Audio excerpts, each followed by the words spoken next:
Welcome to the CEO Launch Podcast. We are a dynamic mother-daughter duo bringing you personality, insights, and practical advice from two different generations of entrepreneurship. We aren't just mother and daughter.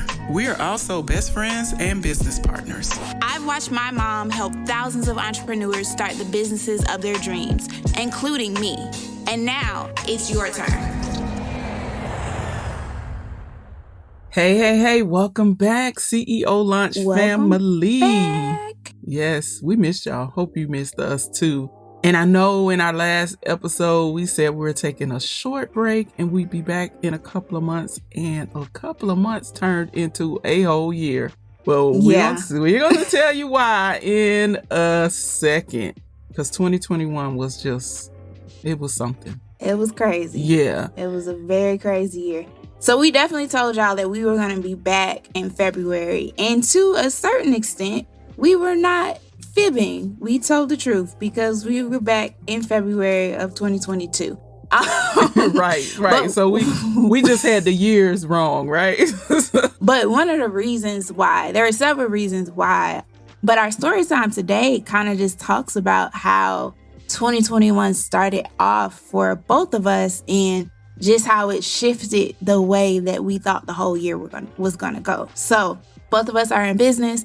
2020 was crazy for the entire world, but at the same time, it was still good for us. I had just started my business. Mom, you were like getting so much business because everybody needed an accountant and needed help with getting all the different loans and assistance and getting their books together. Right. Business so everything was hustling. 2020. Yeah, it was just hustling and going and all of these big booms. Even for me, I had started school in the fall. Like, it was just all of these great things that I was really, really excited for despite the pandemic in 2021. And then you mean 2020? Around things I was excited for in 2021. Oh, okay, gotcha. Yeah. I'm tripping. No, it's all right. Sometimes we trip. Yeah, and the years are honestly, these last 2 years feel like it's just been one long year. But anyway, we'll talk about that later. Right. So in the beginning of 2021, I started feeling bad and I didn't know why. It started off with just like small headaches, and then I was getting like these chest pains. And then it was one day where it just felt like everything that could go wrong with my body was going wrong. My head was hurting. It didn't feel like I could breathe. My chest was hurting. I started not being able to feel my limbs and things like that. And my crazy self, before even going to the emergency room, I always call the nurse line on my insurance just to make sure, because, the emergency room is a grip. You got to pay out of pocket for some stuff. Right. So I was just like, hey, sis, I have lost feeling in my left arm and my leg. Do you think I need to go to the ER? She was just like, girl, what? You should have been in the ER. Do you need an ambulance? And I was like, nah. Are you on your way? Right. American healthcare was not trying to pay for that. So I went to the emergency room, and as you all know, like with COVID, the healthcare system is so focused on COVID. So if you don't come in with anything else, like, it's not that you don't get the same treatment, it's just not the same type of priority. So throughout everything that I was feeling, they just were insisting, like, you have COVID, all this other stuff. And I happened to have already taken a test not too long ago and gotten my results back, because I had a potential exposure. And I was like, yeah, I don't really think that is that. And so they did all these tests, and come to find out, they had nothing for me whatsoever. So I was just like, okay. So I go to my PCP, and my PCP is like, yeah, this is weird. The last couple of years, I have been working on getting my iron levels together and my anemia and all of this stuff. And so I'm thinking that I'm anemic again. Like, we had gotten my iron up. I was like, but I don't feel cold. I don't really need the heater in the summer anymore. Like, I don't know. And so she was like, we're going to run all these tests if it's okay with you. And so I kid you not, I went to LabCorp and got 16 vials of blood. She ran so many different tests. I'm surprised you had blood left. I know. And I was very upset with myself because I thought I had to fast. I did not. So I was woozy after that. I definitely should have been chaperoned to that appointment because I had nothing left. But yeah, she took 16 vials of my blood and they sent it off to the lab. When I came back to have my follow-up appointment with my PCP, I'm worried. Like I think it was like 2 weeks, this 2-week stretch. I was telling you and Abijah, I was just like, oh my God, they're going to tell me that I have like lupus or like some type of crazy autoimmune disease, and that's what's going on. And she comes back and tells me I have Lyme disease. Lyme. And I freak out because I had just watched a TV show where somebody had Lyme disease and he was limping. So I'm like, excuse me? Right. What do you mean? I remember when you told me, I'm thinking Lyme. I've never heard anybody getting Lyme disease, but okay. Maybe one person. I've only heard of like country singers or just, it's not a disease that, actually, we're going to take this moment to very quickly explain what Lyme disease is. So, Lyme disease is a disease caused by getting bit by a tick. Now, if you know anything about me, I do not go outside like that. I don't hike. I don't do outdoorsy stuff. Like, that's just not who I am as a person. So how my homebody self got bit by a tick is beyond me. Well, was beyond you. I think we've kind of solved that mystery, right? Yeah. I mean, yeah. Well, no, I still don't know how I got bit. Well, we kind of have an idea. Yeah. We do? Yeah, your college apartment. Yeah. So she was describing the different things with Lyme, and she was talking to me like not talking to me, but she was describing it like I just got bit. And I was like, girl, I do not leave this house. Lockdown has still more or less continued for me. Like, I am not outside doing anything. So unless it's ticks in my home, I didn't get bit recently. But she described this rash, and the rash that she described, I had years ago. That time 3, maybe 4 years ago, I had first got that rash, and I remember going to my PCP about it, like, what's going on? And sis told me I had eczema. I don't like that PCP right now because I had Lyme disease this whole time, and she didn't tell me what was going on. She didn't know. I was very upset. Actually, I blame the medical system. But anyway, as I figured out that I had Lyme, it was so many different symptoms that went with that I thought that I could try to be normal, but everything ended up having to halt. I had to stop school. I had to slow down working.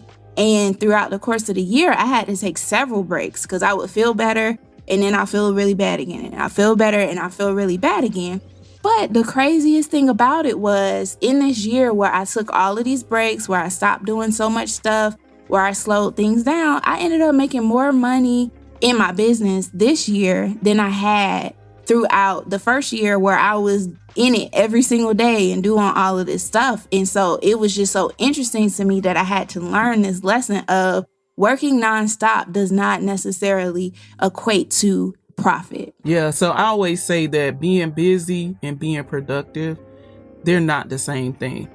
And I think that in your story, that's evident. And I didn't get sick like you, but I was busy too. I was like crazy busy because we talked about it, how the pandemic just kind of forced tax compliance on people, and business owners had to kind of get their ish together as far as accounting and bookkeeping and all of that stuff. So we were slammed, and I had to I shut off my calendar in April, stopped taking new clients. I stopped taking new clients in April, and I was still backed up. And just like you, I was so busy, but I was quite honestly near a breakdown. Yeah. I was on the verge. Like, I had some days where I was like, oh my God, I got to find a therapist. I got to find something because I'm about to lose my everlasting mind. And I was very, very close to being on the verge of a breakdown, and I had to back up. So like you, I stopped. And for the fourth quarter of 2021, I coasted. Yeah. I took 6 weeks off in the third quarter. Who does that? You was outside, honey. Yes, I was doing all the things, and we'll talk about that a little bit later. And just like you, I had the same experience. 2021 was my most profitable year. Like, it's the most money that I've made grossed in my business, the most money that I've been able to pay myself in my business. I paid my team.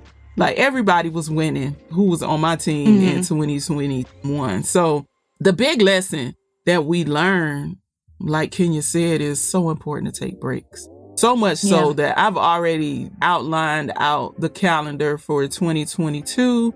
days that the office is going to be closed and all of these things, because I learned a very, very valuable lesson in 2021 about how important it is to take breaks. And so as we kind of transition into some of our takeaways and some of the stuff that we wanted to share with you, one of the things that I got from it, and I think, Kenya, this may be the same thing for you, is I learned my limits. It's so important to understand what your limits are. And I got to the point where I was telling people no, and I'm still kind of telling people no when it comes to either taking them on as clients or taking on certain projects. I got to the point where I was at capacity, and it forced me to get real clear on what I needed to be doing and what I didn't need to be doing. And so that clarity is important. Yeah. So 2022 is going to be, I'm going to be saying no a lot in 2022, and not because I'm mean, not because I am better than anybody or whatever, but 2021. Because you have boundaries. Yeah. 2021 forced me to create those boundaries, and it forced me to get clarity and understand more of what I wanted to do versus doing what I felt like I needed to do. So, yeah. And I think something that's really important, a lot of times, especially, as business owners, we talk about profit and net and earnings and all of these things. And that's a major currency for most entrepreneurs. But in reality, when most people tell you their why of why they wanted to become an entrepreneur, I would bet, this is without any statistical analysis, but I would bet that the number one reason is because they wanted their time. Yep. They wanted people freedom they talk and about autonomy. Time freedom. Yeah. Yeah, and just I didn't want anybody telling me that I needed to do this or needed to wake up here and all this other stuff. And so it's important for us to realize that time is our most important currency, because unlike money, we do not get it back. We don't get it back whatsoever. So really just making sure that we're true to that and sticking to honoring our time by giving ourselves breaks and knowing our limits, like knowing that, like we knew last year we were not going to be able to record. It just wasn't something that was realistic for us. And we weren't going to do some garbage. So yeah, because it was just like we needed to take care of ourselves. And that kind of goes into the second takeaway. Taking care of yourself doesn't end your business. It benefits your business. Working yourself to the bone, it helps no one. It doesn't help you. It doesn't help any of the people you work with. It doesn't help the people that you love, because you are consistently depleting yourself in a way that is unhelpful to it. Depletes your creativity, it depletes your productivity, and you start losing yourself. So taking care of yourself is an investment in your business. Yeah, taking absolutely. time off, knowing when to say no, having those boundaries. All of those things are so important. Absolutely. And the last takeaway that I wanted to share is how important it is to ask for help. And I got so much better at this. Just asking for help. And there are people in your life who are sitting around waiting on you to say, hey, can you help me with this? And one of the things, like I said, when I was at the point of a breakdown, I got to the point where I realized, like, wow, I'm taking care of everybody but me.